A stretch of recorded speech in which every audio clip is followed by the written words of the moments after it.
All right, let's talk about an absolute titan of digital security. I mean, this thing is a legend. It's a piece of cryptographic history that basically laid the entire foundation for the secure world we all live in today. We're going to dive into the Data Encryption Standard, or as you've probably heard it called, DES. So, let me ask you something. Think way back, before the internet as we know it, before you could do your banking online or send a secure message. What was the very first encryption standard that took this super high-grade security, stuff that was kind of secret, and brought it out into the public for everyone to use? Well, you guessed it, that was DES. It showed up in the 1970s, and its arrival, man, it was a pivotal moment. It was this massive leap forward from the old school stuff, the classical and mechanical ciphers. This was it. This was the real start of modern, publicly accessible cryptography. So, to really appreciate its legacy, we've got to understand what DES actually was. What made it so different, so foundational for the entire world of digital security that came after it. Okay, so DES became a US federal standard way back in 1977. Now, technically, it's what we call a symmetric key block cipher. That sounds complicated, but it's not. Symmetric key just means you use the same secret key to lock and unlock your data. And block cipher means it works on these little fixed-size chunks of data, or blocks.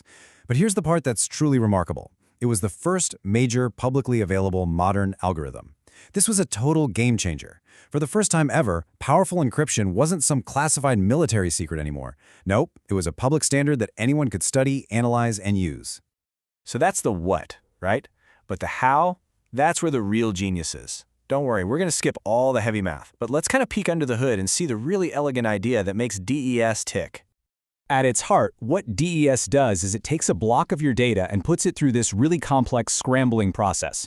But here's the secret sauce. It doesn't just do it once. Oh no. The real strength of DES comes from doing it over and over and over again in what we call rounds. And this really elegant process has a name. It's called the Feastal structure. So, picture this. You split your data into two halves, a left and a right. You take a piece of your secret key and you use it to totally scramble the right half. Then, you mix that scrambled mess into the left half. And for the final step, you just swap them. The old left is now the new right. You repeat that whole dance 16 times, and when every single round, the data just gets more and more jumbled, completely unrecognizable. And you see, this wasn't just random scrambling. Not at all. This structured, round-based way of mixing things up, it was absolutely revolutionary. It created this powerful design principle that, get this, would go on to influence generations of new ciphers for decades. So yeah, this brilliant design did way more than just protect data. It completely changed the entire field of cryptography. Let's dig into how its impact went way, way beyond just the technical stuff.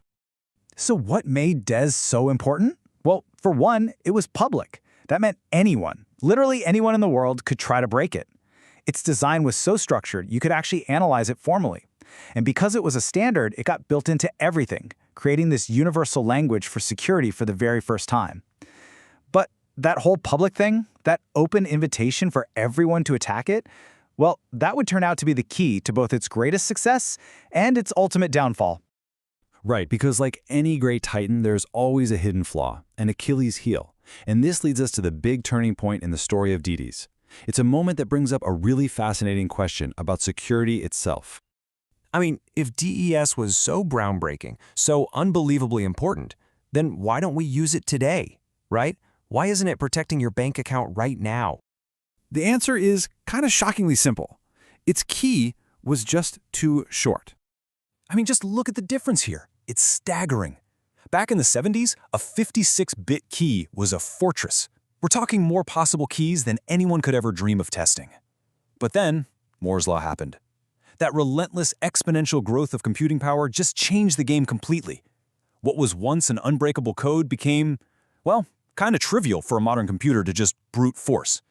That means just trying every single possible key, one after another, until it finds the one that works. And the fall of DES taught the entire world this fundamental lesson, one that defines security to this very day. Your security is never absolute. It always has to scale with the power of the computers trying to break it. Always. And that's what's so cool about this story. The downfall of DES wasn't really an ending at all. It was a new beginning. Its very public, very spectacular failure is what directly paved the way for the security that you and I rely on every single day. You see, Because the entire global crypto community understood exactly why DES failed, they knew just what to look for in its replacement, and that led to the competition that gave us AES, the absolute gold standard we use today. But the legacy is even bigger than that. Think about it. All that intense public analysis of DES, it basically created the modern field of open cryptanalysis. It forced academics to invent these powerful new attack techniques that we now use to test the strength of every new cipher. So DES wasn't just a lock. It was the ultimate sparring partner, the ultimate training ground for an entire generation of digital code breakers. So let's just quickly recap the incredible journey of DES, right? It was this pioneering block cipher, it introduced the brilliant idea of structured rounds, and it became the world standard. But it was ultimately defeated because its key size just couldn't keep up with technology. And in failing, it paved the way for its successor, AES, and kickstarted the entire field of modern security analysis. What a legacy. So the story of DES really teaches us one vital lesson. In cryptography, size absolutely matters. The length of your key, it's everything. And next time, we're going to explore exactly why key size is the ultimate weapon in this ongoing battle for our digital security. Thanks so much.